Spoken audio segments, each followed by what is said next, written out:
Halo, selamat siang menjelang sore, sahabat Bina Karya. Senang sekali rasanya saya Dr. Mangasi Sinurat selaku host bisa menemani Anda semua dalam sebuah program yang sudah kita tunggu-tunggu. Selamat datang di podcast Sobat Bina Karya, ruang belajar, ruang berkarya, dan pastinya sumber inspirasi seputar dunia statistik yang akan mengubah cara kita melihat data. Podcast ini bukan sekedar obrolan biasa, di mana nantinya Sobat Bina Karya, program ini merupakan bentuk kolaborasi antara Sekolah Tinggi Ilmu Ekonomi Bina Karya dengan BPS Kota Tebing Tinggi melalui program Pojok Statistik. Kedepannya, di kursi ini kita akan kedatangan narasumber-narasumber yang luar biasa, kompeten dan pastinya sangat inspiratif di bidangnya masing-masing.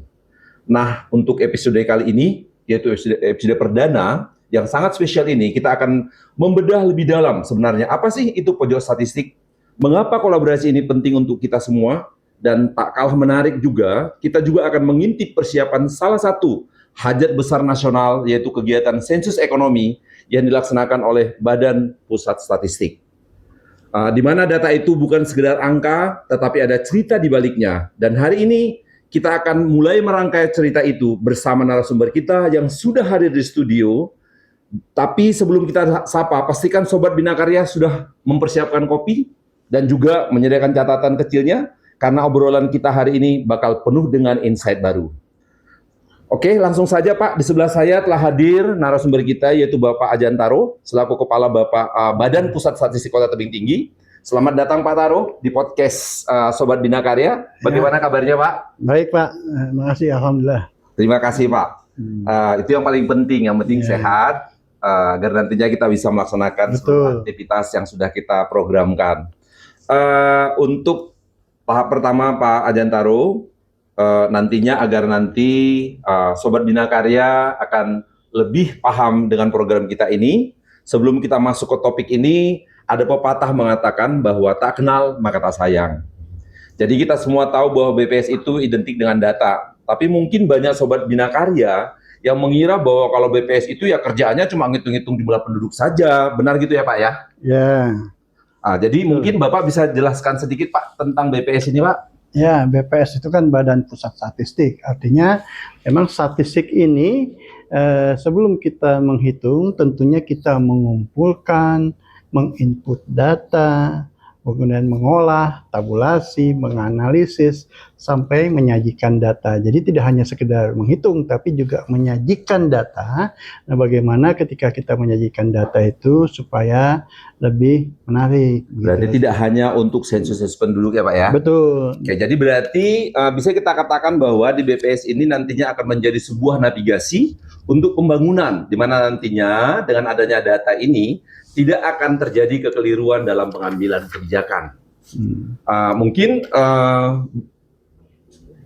Bapak mungkin bisa menjelaskan sedikit tentang bagaimana nantinya dengan data ini akan terjadi pengambilan kebijakan yang lebih tepat dalam penetapan arah pembangunan daripada Indonesia ke depan dengan data statistik. Oh ya, jadi data kita sebenarnya bukan hanya tentang sensus penduduk.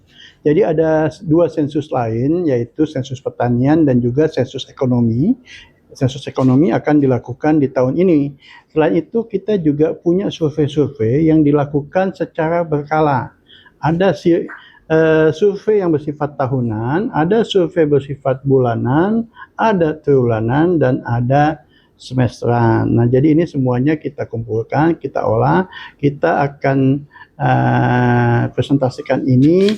Yang pertama kita akan sampaikan langsung kepada pemerintah kota, yang terutama di dalam perencanaan dan pengambilan keputusan maupun evaluasi pembangunannya menggunakan data kita.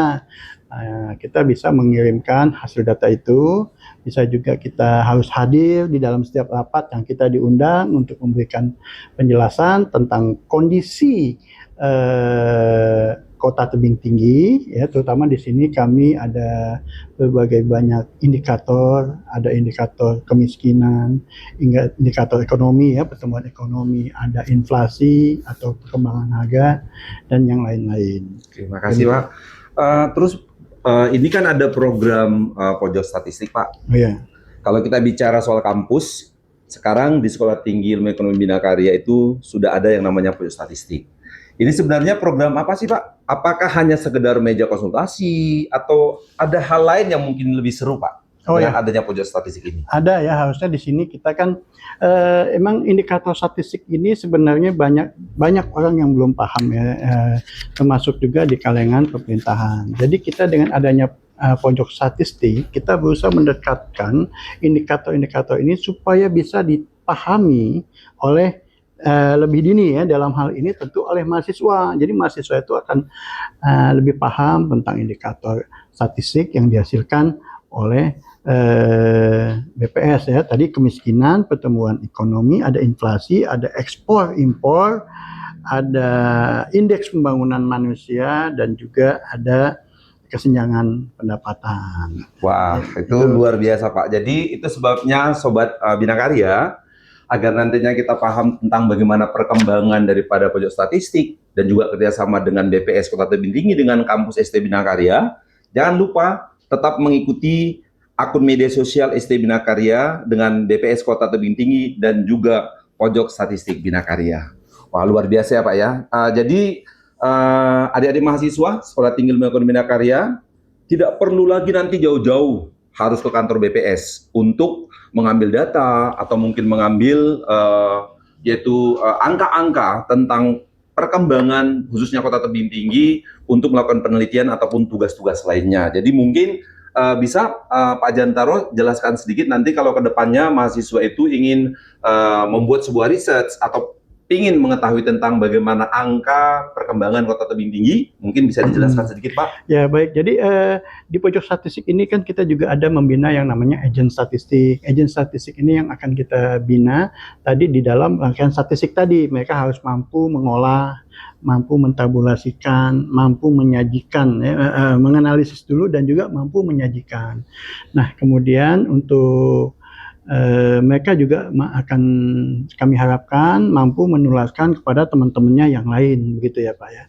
Nah kemudian kita juga di sini juga bisa ada mungkin pelayanan statistiknya, mau ada dapat penjelasan tentang indikator yang dihasilkan tadi juga bisa. Mungkin bagaimana mengolah data untuk kebutuhan skripsi juga bisa dilakukan di sini. Dan begitu Pak. Luar biasa Pak Ajantaro. Jadi pojok statistik ini nantinya akan menjadi sebuah jembatan antara dunia akademisi dengan realitas data di lapangan. Dan yang paling penting, Sobat Binakarya, ini adalah sarana belajar gratis dan inklusif bagi Sobat Binakarya. Nah, itu tadi perkenalan singkat kita tentang BPS dan pojok statistik, tapi tahan dulu ya, karena setelah ini kita akan membahas satu agenda raksasa yang dampaknya sangat besar bagi ekonomi kita, yaitu sensus ekonomi. Yang jangan kemana-mana dulu, yang nanti akan dilaksanakan di tahun 2026, tetap di podcast Sobat Binakarya.